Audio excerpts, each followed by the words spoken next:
On the phone with us right now is our special guest here to talk about wine. He's written a book, is what I'm trying to say, about wine, and he's going to talk a little bit about wine. All right. Jim Laughren is on the phone with us. Hey, Jim. Hey, Jim. Good morning, gentlemen. Excellent to have you on. So excited about this. Tell us about, first of all, tell us about the book. We want to hear more about the book. Yeah. Well, the book, 50 Ways to Love Wine More, is really just a kind of a compendium of wine appreciation. A lot of people are intimidated by wine. You know, wine has that big snobby factor attached to it, which is very unfortunate, but is very true. And a lot of people are uncomfortable. They feel like they don't know enough. And so I wanted to put all those people at ease and remind everyone that, hey, this is something that humankind has been indulging in for literally thousands of years. You know, there really is no ultimate right or wrong way or right or wrong wine. If you enjoy wine, enjoy it. If it makes you happy, then it has done its job, which is to provide pleasure. So let me ask you. Yes. I'm sorry to interrupt. Let me ask you a question. If someone sees you drinking a bottle of wine at dinner that's not really supposed to be consumed at dinner because it's the wrong wine, are they going to come over and with a sock full of nickels and smash your head to the left side because you're breaking the wine rules?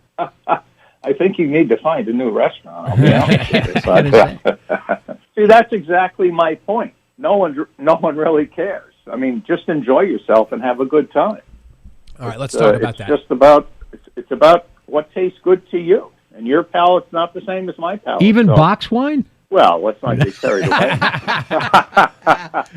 That was for Lou's benefit. Yeah. Look, even box wine. You know, if you've got to drink box wine, it's better than drinking no wine at all. If you've got to drink box I love wine. I will drink wine all day long, all night long. You don't have to sell me, Jim. I'm sold. Now, let me ask you an important question, and this one has been burning me up. And, you know, we ask our listeners, and I don't know sometimes if I trust them. I had, twice in my life, a great, crisp, refreshing, delicious glass of rosé, and I've been chasing those two glasses since. And I have found that if you order a glass of rosé at a restaurant, even a fancy restaurant, sometimes what you get is not awesome. You know, I'm chasing this. I'm chasing this high. Where do I get a great glass of rosé? All right, so let me ask you a question. Where did you have those two wonderful glasses of rosé? What's the Litchfield Vineyard up here, Ethan? The Litchfield Vineyard. Yeah, that's the one. Okay, both times? Yes. Well, then I would say two things. One is that Litchfield Vineyards is just a wonderful place to visit. When you're there, you're relaxed, you're happy, you're feeling good. They have a great environment. They have a great ambiance that they provide. And that all goes into how you perceive any kind of taste. And secondly, apparently they make a pretty good rosé. And one more thing. If you got the wine, you loved it, buy a goddamn bottle of wine. I just don't remember the name. I got to go back up there and taste everything again.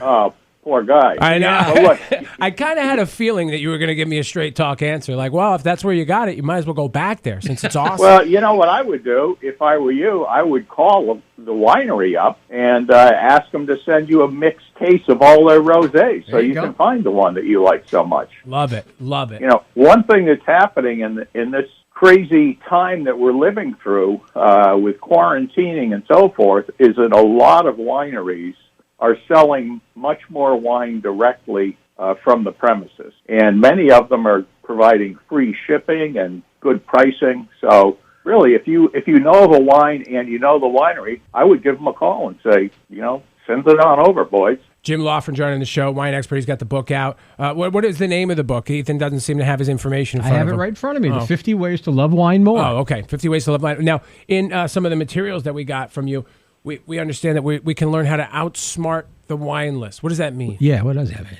Well, wine lists are made with an agenda, like everything else in life, right? Right. So the agenda of a wine list is to hit all the price points. It's to keep the distributors happy, because in too many cases, it's actually the distributor who's writing the wine list, and to, impress people. So if you go look at a wine list and it has some very expensive, let's say it has a vertical of Chateau Latour. So in other words, multiple vintages of Chateau Latour.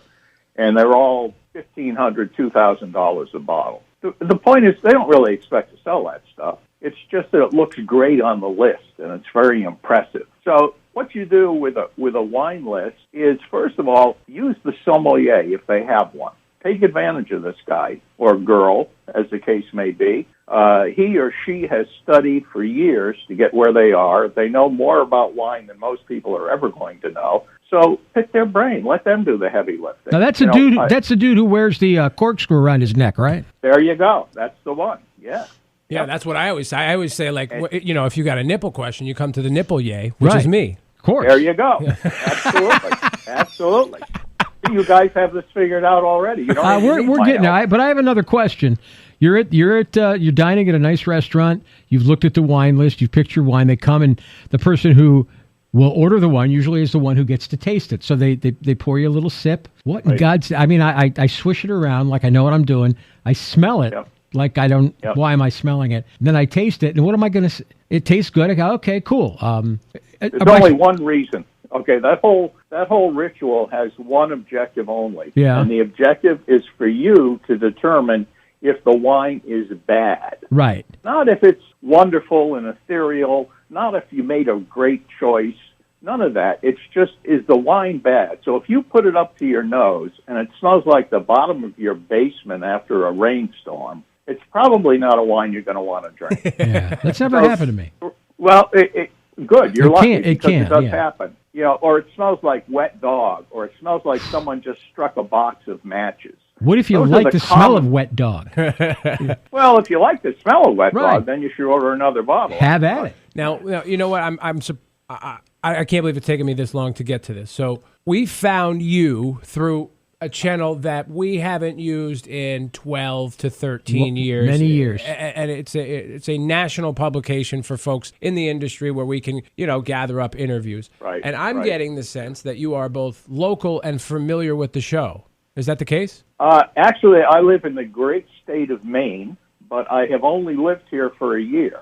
Prior to that, I was in Chicago for a number of years, although I have to admit that originally I am a New Englander. Oh, beauty. I sent him some information. Luke. Oh, okay. Look at this. Look at me learning about everybody doing things behind my back. I didn't know what was going on. You've been wondering if they were keeping you in the dark, and now you know. That's correct. That's correct. Well, I'm excited about the book. This was great having you out. We'd love to have you back because we talk about wine like a lot. Yeah. Yeah. We'd like to have experts in everything we talked about. Correct. To be able to go to our expert for questions. Can we give you a buzz if we ever have any wine situations? Great. Anytime.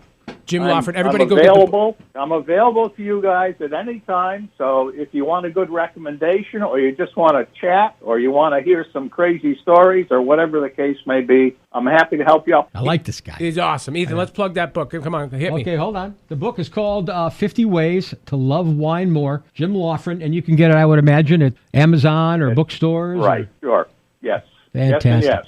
Well, we wish you the greatest of luck with the book, and we appreciate your time, Jim. Gentlemen, thanks so much. I had a wonderful time here, and I look forward to chatting with you again sometime. And we will. Thanks, Jim. Thanks, Jim. All right. Bye.